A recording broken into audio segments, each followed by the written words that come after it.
Você já acordou no meio da noite com aquela certeza visceral, fria, de que a escuridão no seu quarto não era apenas a ausência de luz, mas algo mais denso, algo com peso e até mesmo intenção? Não uma sombra boba projetada pelo poste lá fora, mas uma massa que te observava, respirando um ar que não era seu? Essa sensação, esse pavor primordial de que a noite tem olhos e, pior, tem paciência, é a fundação da história que eu preciso te contar. É uma história suja, sufocante, que nasceu no calor úmido de um Brasil esquecido, nas encostas do Espírito Santo, há mais de 100 anos.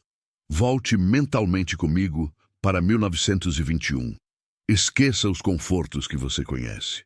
Imagine o isolamento brutal, o cheiro de terra vermelha molhada pela garoa fina, a névoa que sobe dos vales, engolindo os morros antes mesmo do amanhecer.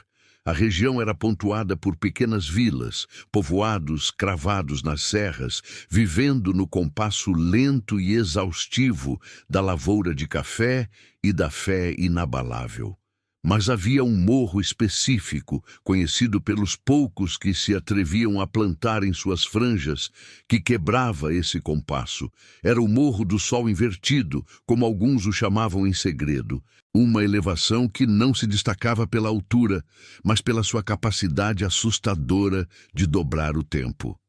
A rotina dos moradores da Vila do Cedro era ditada pelo sol, como em qualquer lugar naquela época. O galo cantava, o ar era cortado pelo som dos machados, e o dia se estendia até que a luz dourada começasse a se dissolver no horizonte, sinalizando a hora de recolher os animais e acender as lamparinas. Mas no Morro do Sol Invertido, e nas poucas casas que ficavam à sua sombra, casas de gente dura, acostumada à solidão e ao esforço, o crepúsculo chegava de uma forma que desafiava a própria mecânica celeste. As sombras, você entende, chegavam antes do sol se pôr. Não era um fenômeno óptico simples, não era uma nuvem passageira ou o ângulo da colina vizinha. Não era o que se esperava. Era uma escuridão ativa. As pessoas da vila, a princípio, tentaram racionalizar. Deveria ser a umidade excessiva, a maneira como a neblina se adensava sobre o vale. Mas a neblina é branca, e isso era negro. Um negro profundo, que parecia absorver o som e o calor. Era um avanço metódico, frio, que começava a rastejar pela encosta do morro por volta das 4:30 da tarde. Mesmo que o sol ainda estivesse alto e forte no céu ocidental, banhando o resto da região em um amarelo vibrante. Os fazendeiros que voltavam do campo viam o limite. De um lado, o mundo real, cheio de vida, com a luz afagando as folhas do cafezal. Do outro, uma linha divisória invisível, onde a luz morria e a noite nascia em pleno dia. A parte mais perturbadora era a temperatura. Um morador, um homem chamado João, que perdeu parte de sua colheita para essa anomalia e ficou conhecido na vila como João das Sombras, tentou descrever isso anos depois, com a voz embargada e os olhos perdidos. Ele dizia que o momento em que a sombra te tocava era como mergulhar na água gelada do inverno, mesmo que o ar estivesse abafado e úmido. Era uma frieza que não vinha do vento, mas de dentro da própria escuridão, uma espécie de vácuo térmico que sugava a vitalidade das coisas. E com a frieza vinha o silêncio, um silêncio que não era repouso. Você conhece o silêncio do campo à noite? Não conhece. Ele nunca é total. Há sempre o zumbido dos insetos, o coachar distante dos sapos, o rangido de uma viga de madeira cedendo ao peso da casa. Mas quando a sombra avançava sobre o Morro do Sol Invertido, esses sons eram brutalmente cortados. Era como se a natureza tivesse medo de emitir qualquer ruído, temendo ser percebida pela coisa que trazia a noite prematura. Pense no impacto psicológico de viver sob essa vigilância. Eles não podiam confiar no céu. Eles não podiam confiar no relógio, que naquele tempo já era uma novidade mecânica, mas que ali, naquele ponto geográfico amaldiçoado, se tornava inútil. O relógio dizia que faltava 1h30 para o anoitecer, mas os corpos, os animais, as plantas, todos sentiam a antecipação da noite, a chegada do frio e do silêncio opressor. O medo começou a alterar o comportamento social. As famílias que viviam mais próximas do morro, especialmente aquelas que tinham seus pequenos sítios literalmente divididos pela linha da sombra, passaram a se recolher mais cedo. O jantar era apressado. As crianças eram trancadas dentro de casa antes das 4 da tarde. E as portas eram fechadas e travadas com barras pesadas. A luz de querosene, escassa e cara, era acesa muito antes do necessário, numa tentativa desesperada de erguer uma pequena muralha amarela contra o avanço do negrume. E aqui está a parte crucial. O gancho que fez essa história sobreviver e se transformar em lenda, em trauma coletivo. A escuridão, com o passar dos anos, começou a se comportar de maneira inteligente. Não era aleatória. Nos primeiros meses de 1921, era apenas um incômodo geográfico, um castigo de Deus, talvez, para os mais religiosos. Mas a sombra começou a variar seu horário de chegada. Não muito, mas o suficiente para manter a tensão sempre elevada. Um dia, ela chegava às 4h40, no outro, às 4h30. E depois, em uma tarde particularmente clara e ensolarada, ela despencou sobre a vila às 4h15, quase 2 horas antes do pôr do sol oficial. Isso forçou os moradores a viver em um estado constante de antecipação e pânico preventivo. Eles precisavam saber exatamente onde a linha da sombra estava naquele momento. E eles faziam isso espiando. Espiando pelas frestas das janelas ou subindo em seus telhados, observando o morro como se fosse um predador imóvel, esperando o momento certo para atacar. Eles estavam monitorando a escuridão, mas, inevitavelmente, a escuridão estava monitorando a eles. Se você está sentindo um arrepio agora, se o som ambiente da sua casa parece ter diminuído um pouco, preste atenção. Essa história precisa ser ouvida até o fim, especialmente por aqueles que entendem o peso da solidão. Se você se sente compelido a descobrir o que essa escuridão queria, a que custo essa gente sobreviveu, eu te peço, fique, comprometa-se com este pacto silencioso de atenção. Não se levante agora.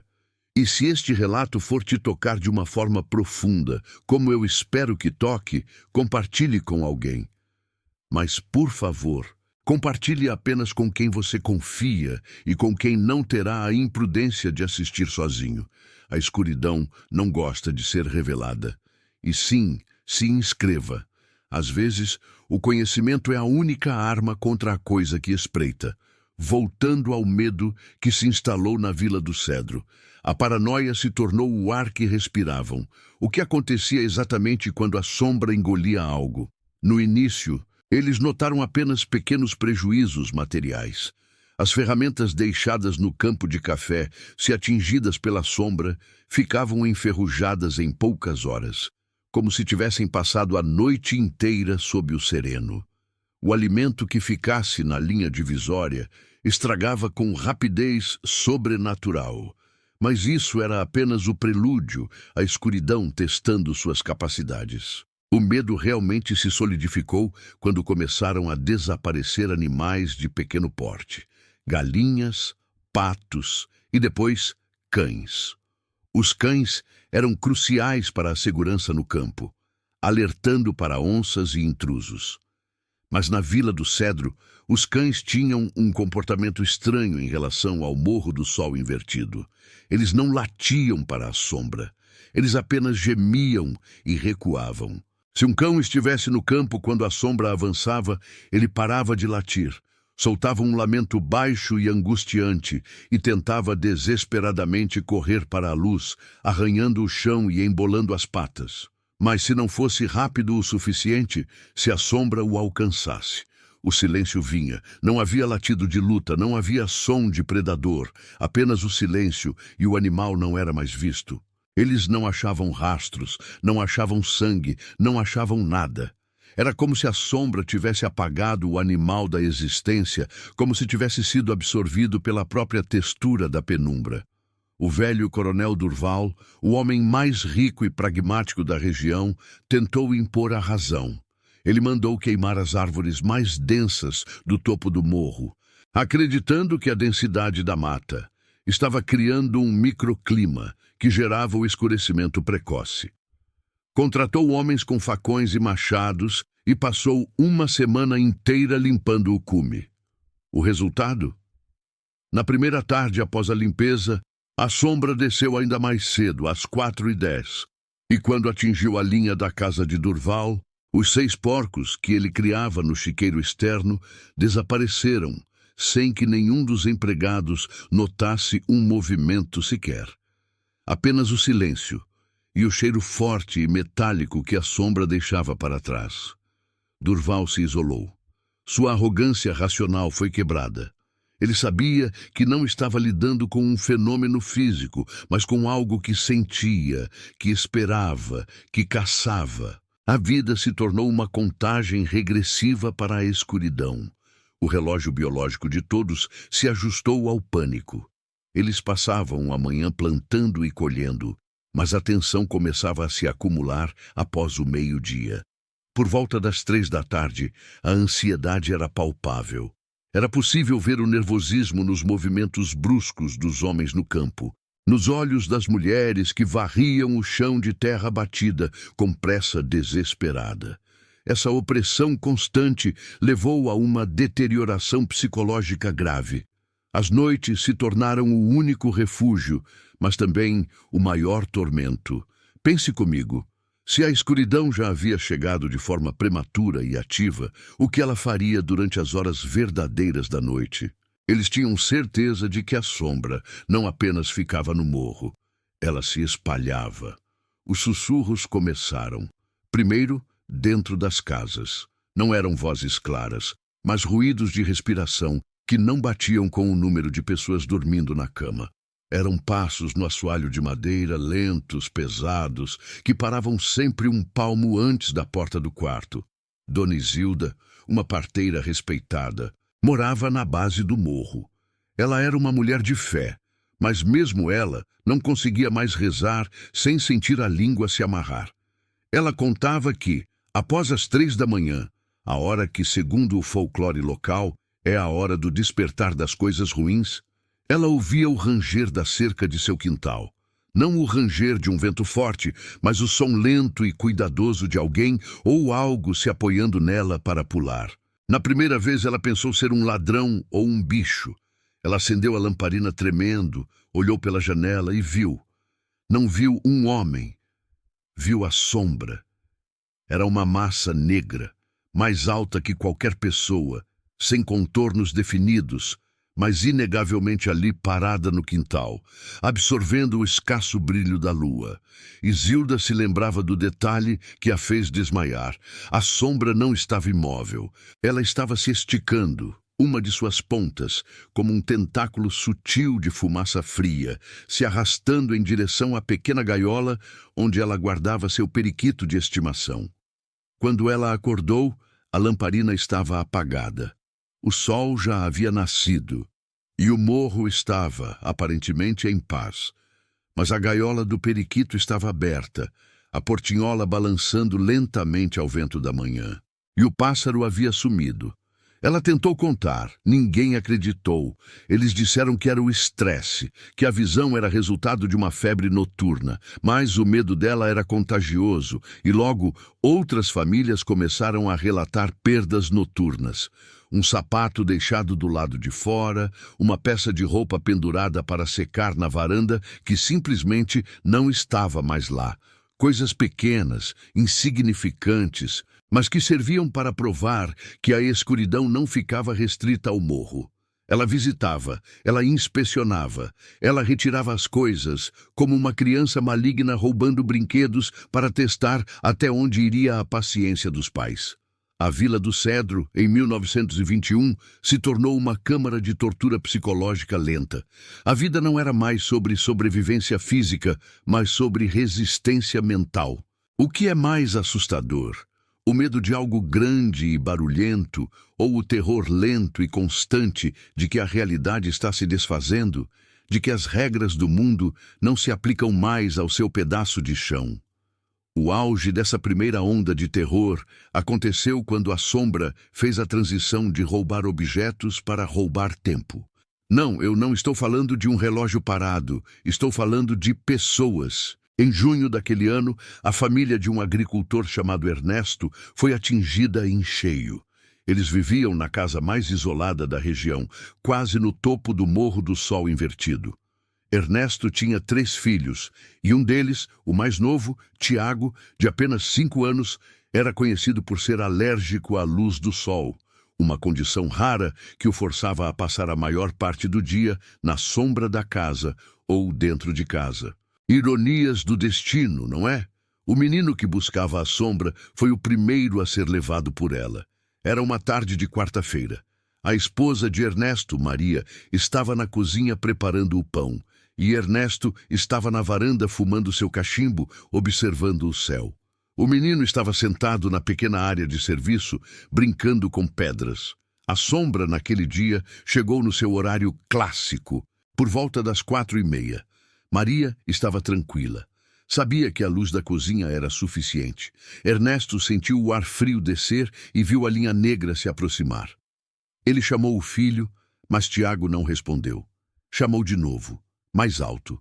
Quando ele entrou na área de serviço, o menino não estava mais lá. As pedras que ele usava para brincar estavam espalhadas pelo chão de cimento, mas o mais novo dos seus filhos tinha sumido. A primeira reação foi pânico normal. Um bicho, um sequestro rápido, mas a Vila do Cedro não tinha ladrões, e a linha da sombra passava bem ali, a 1 metro da porta aberta. Ernesto e Maria procuraram por horas. Chamaram os vizinhos. A busca continuou até a noite verdadeira cair. Eles procuraram por toda parte, mas o morro, que já era sinistro, agora parecia ter engolido o garoto. No dia seguinte, a busca foi mais organizada. O sol nasceu e, com ele, a esperança frágil. E foi o velho João das Sombras quem achou algo. Não no morro, mas de volta à casa de Ernesto.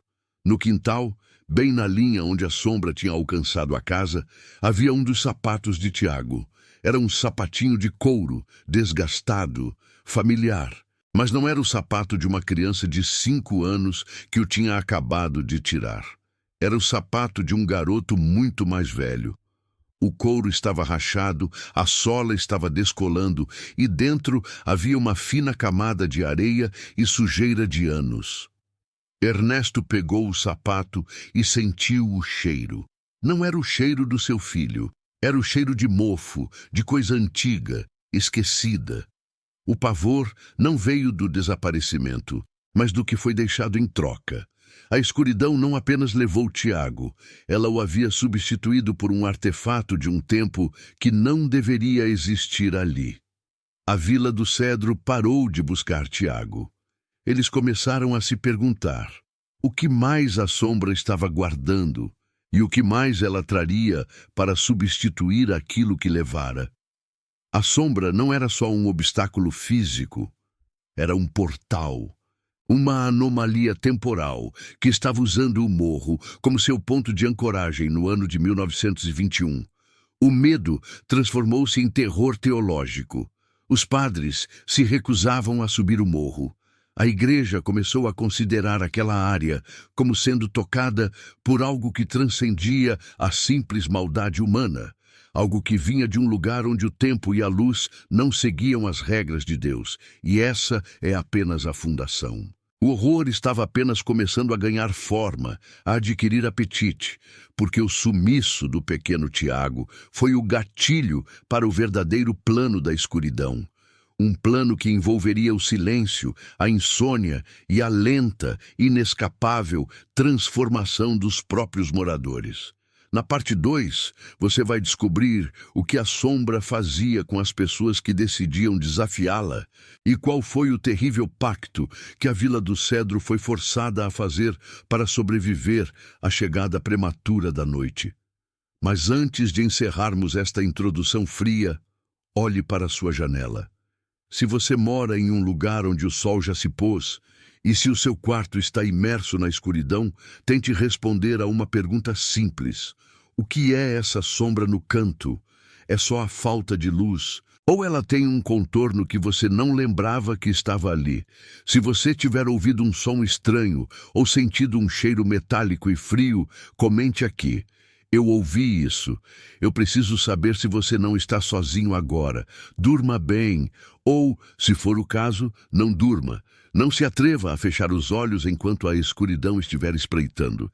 Você já acordou com a sensação de que tentou esquecer algo essencial, mas seu corpo, seu peito, seus músculos, todos eles lembram do terror em detalhes que a mente teima em apagar. É essa memória física, essa rigidez da nuca, que nos liga novamente àquele morro, naquele ano de 1921, em terras capixabas, onde a ausência da luz se tornou uma presença mais sólida e temível do que qualquer outra entidade. Na parte 1, falamos sobre a anomalia, sobre o silêncio que engolia os sons e sobre como a luz do sol, antes de sumir, parecia ser roubada, filtrada, esmagada por algo que descia a encosta na direção contrária. Agora, precisamos encarar o ponto exato onde a sombra parou de ser sombra e se tornou substância, onde o tempo quebrou e a noite se tornou eterna para quem estava lá embaixo. Se você está nos acompanhando, se você teve a coragem de mergulhar neste relato até este ponto, eu sugiro que respire fundo e se prepare, porque a verdade sobre o morro não é um conto de assombração simples. É um buraco na realidade. E se você sente que a curiosidade está te dominando, que você precisa saber o que aconteceu com aqueles homens e mulheres, então faça um pacto silencioso conosco agora. Fique até o final, pois o que descobrimos só faz sentido completo no último segundo.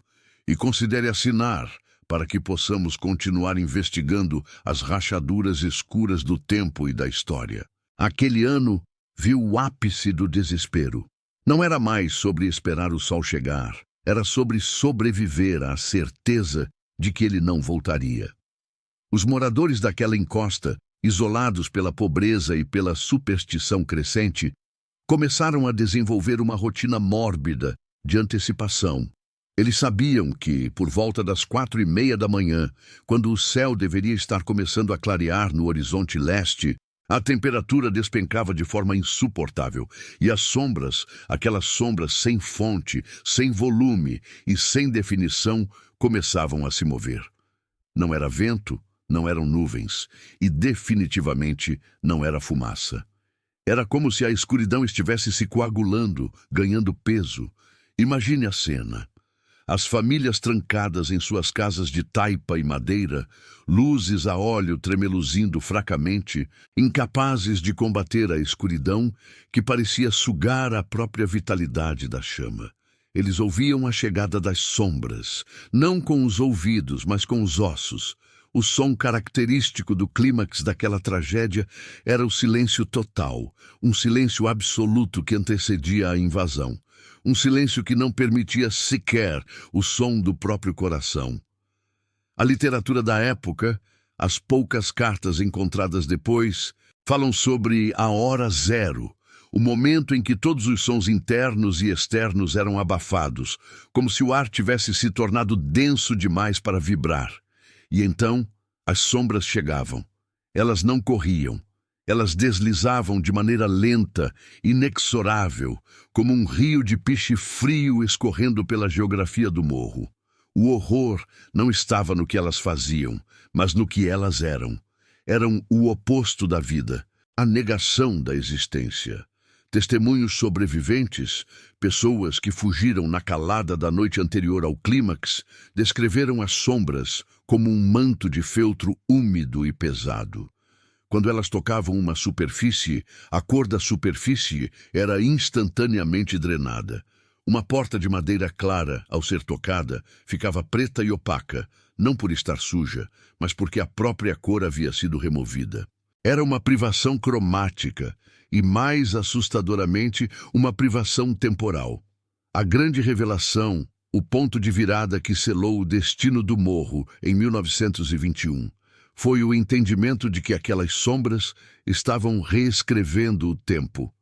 Os objetos tocados por essa escuridão anômala não apenas perdiam a cor, eles perdiam a cronologia. Um móvel que tinha sido feito 10 anos antes, ao ser envolto pelas sombras, parecia ter sido feito há 100 anos.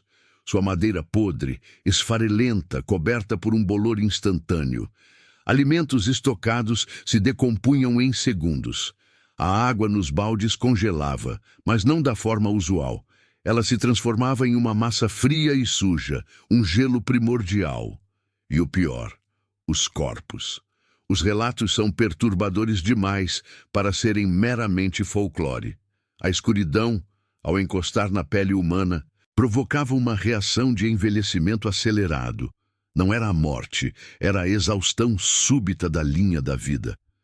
Havia uma velha na colina, Maria Piedade, conhecida por sua vitalidade. Ela estava na janela, observando o fenômeno, convencida de que era um castigo divino que ela poderia suportar com fé. Seus vizinhos contaram que quando a sombra atingiu sua casa, ela não gritou. Houve um som de suspiro prolongado, e quando a sombra se afastou, deixando para trás apenas a escuridão normal da noite, Maria Piedade não estava morta, mas estava transformada. Seu cabelo, que antes era grisalho, estava branco e seco como palha. Sua pele estava enrugada ao ponto de não se ver mais seu rosto original. Ela havia envelhecido décadas em meros segundos. O morro, onde as sombras chegavam antes do sol, era, na verdade, um ponto focal onde o futuro estava sendo roubado. As sombras eram a manifestação física do tempo não vivido. Elas se alimentavam da possibilidade, da potencialidade. Naquela noite decisiva, os gritos começaram não pelo medo do escuro, mas pelo terror da mudança. As pessoas tentavam correr, mas suas pernas pareciam de chumbo. Seus corpos pesavam o dobro. O ar parecia resistir aos seus movimentos, como se estivessem nadando em mel frio. E o mais cruel, a escuridão, que se moveu para o centro do povoado, não queria apenas objetos. Ela estava procurando algo específico. Uma testemunha, um jovem rapaz chamado Elias, que conseguiu escapar descendo a montanha antes do sol nascer, descreveu a sensação de observar sua própria casa ser engolida. Ele disse que o som que vinha de dentro não eram gritos, mas sussurros. Milhares de sussurros silenciosos, falando ao mesmo tempo, em uma língua que não era feita para ouvidos humanos, mas para a alma. Elias, tremendo, disse que os sussurros eram pedidos. As sombras estavam implorando por mais luz, por mais vida, por mais tempo. Elas eram famintas, vazias, e tentavam preencher o vácuo temporal que as havia criado. O clímax veio com a percepção de que a escuridão não estava vindo de cima, do céu, mas de dentro da terra, do próprio solo onde o morro estava assentado. Era uma ferida geológica, um ponto de atrito, onde a linha do tempo do planeta havia se desgarrado. Houve uma última resistência. Um grupo de homens, armados com foices e lampiões, tentou ir contra o fluxo da escuridão. Eles avançaram, suas luzes a óleo parecendo ridículas contra o vácuo absoluto que avançava. Elias viu o que aconteceu com eles. As sombras os envolveram. Não houve sangue, não houve luta física. O que houve foi um som seco, como o de um galho muito velho sendo quebrado. E então, o grupo simplesmente deixou de existir. Não desapareceram, mas foram reduzidos a pó, a uma fina camada de cinzas escuras misturadas ao solo. O lampião que um deles segurava, ao cair no chão, apagou-se, mas não pela falta de oxigênio. A própria luz foi extinta, sugada para o interior da escuridão. Naquela manhã, o sol finalmente tentou se erguer, mas ele não conseguiu. O que se viu não foi o raiar normal do dia. Foi um sol cinza, filtrado, pálido, como se estivesse doente. E o morro estava diferente. A parte central do povoado estava coberta por uma camada de fuligem fria, uma poeira escura que não era sujeira, mas os restos do tempo consumido. As casas, ainda em pé, estavam estruturalmente intactas, mas pareciam abandonadas há séculos. E os moradores restantes, os que não fugiram ou que não foram transformados em cinzas, estavam catatônicos. Eles haviam sobrevivido à invasão das sombras, mas não ao preço de seu próprio presente. O efeito residual da escuridão era a incapacidade de reter o tempo. As pessoas se moviam lentamente, como se estivessem presas em um sonho lento. Elas falavam em frases desconexas, misturando o passado recente com eventos de anos atrás. Elas não sabiam que dia era, não sabiam quem eram.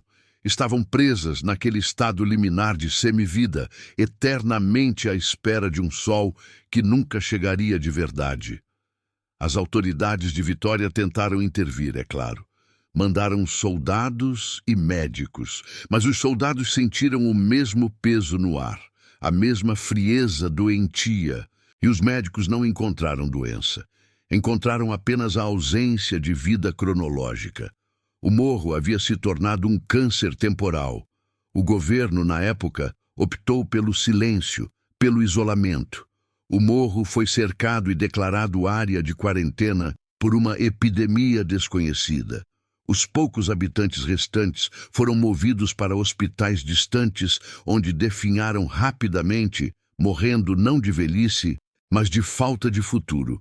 O lugar foi abandonado. Derrubaram o que restava das estruturas para construir uma narrativa de deslizamento de terra ou incêndio acidental. O objetivo era simples: apagar o morro onde as sombras chegavam antes do sol da memória e da geografia. Mas a verdade é que não se pode apagar um buraco no tempo. O morro, ainda que desabitado e plantado com vegetação rasteira para disfarçar as cicatrizes, permaneceu um ponto frio e silencioso na paisagem capixaba. Dizem que, até hoje, se você estiver muito perto daquele local específico, não importa a hora do dia, o som ambiente diminui drasticamente. O silêncio da hora zero ainda paira, como um eco de ausência. Elias, o jovem sobrevivente, passou o resto de sua vida tentando avisar as pessoas. Ele se tornou uma figura marginal, um profeta da escuridão. Ele dizia: não é o escuro que tememos, mas a certeza de que o tempo pode ser roubado. Ele alertava que a anomalia não havia desaparecido, apenas havia se retraído, esperando o momento de se expandir novamente. O medo psicológico que nos resta não é o de um fantasma ou de um monstro com garras, mas o medo da desintegração lenta, o medo de perder o presente. Pense nisso por um momento. Você já se sentiu exausto sem motivo? Já olhou para o relógio e percebeu que horas se passaram enquanto você estava apenas parado? Já teve a sensação de que o ambiente ao seu redor perdeu a cor por apenas um instante? Nós vivemos na esperança de que o tempo seja uma linha reta, inquebrável, mas o morro de 1921 provou o contrário. Ele provou que existem fissuras e que há algo no vácuo que se alimenta da luz antes que ela chegue, e do futuro antes que ele aconteça. E o pior: se o tempo pode ser roubado ali, ele pode ser roubado em qualquer lugar. A história do Espírito Santo de 1921 serve como um aviso frio, uma confissão murmurada na escuridão. E se você sente que este relato te tocou de uma forma profunda, se você se pegou olhando para a sua própria sombra com desconfiança, eu convido você a refletir sobre o tema. Compartilhe essa história com alguém que você sabe que não deve assistir a isso sozinho. E se você já sentiu a presença desse silêncio opressor, se a escuridão da sua casa já pareceu mais pesada do que deveria, deixe um comentário abaixo. Escreva apenas: eu ouvi, ou não estou sozinho. Porque a escuridão do morro de 1921 não é uma lenda distante. Ela é a prova de que existem lugares onde a luz e a vida se rendem a uma fome mais antiga E se você está sentado aí agora, me ouvindo, na quietude da sua noite, preste atenção em qualquer ruído que não se encaixe. Preste atenção na temperatura ambiente, porque a sombra não precisa da sua permissão para chegar. Ela só precisa que você esteja esperando a luz. E se você estiver sozinho, neste momento, feche os olhos por um segundo e ouça. Ouça o som do tempo, tentando correr para longe de você, e não se mova. Não deixe que a escuridão perceba que você anotou. Ela já está esperando, e ela sabe exatamente quanto tempo resta para o seu próximo despertar. Não importa o que você faça, o sol ainda não chegou. E as sombras, elas já estão aqui,